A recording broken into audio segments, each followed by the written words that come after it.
जुनीभरि म तिमीलाई साथ दिन्छु भन्ने उसले जब साथको आवश्यकता र खाँचो पर्छ तब छापरतिर जाने रहेछ। छापर जब साथको आवश्यकता छ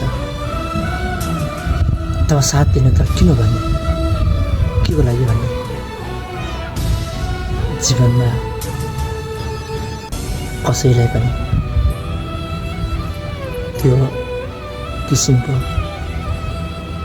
आशा र भरोसा दिलाउनु हुँदैन। आशा र भरोसा तब दिलाउनुपर्छ जब ऊ आफ्नो वचन र प्रतिबद्धतासँग एकदम निष्ठावान भएर अडिग रहेर पालना गर्न सक्छ।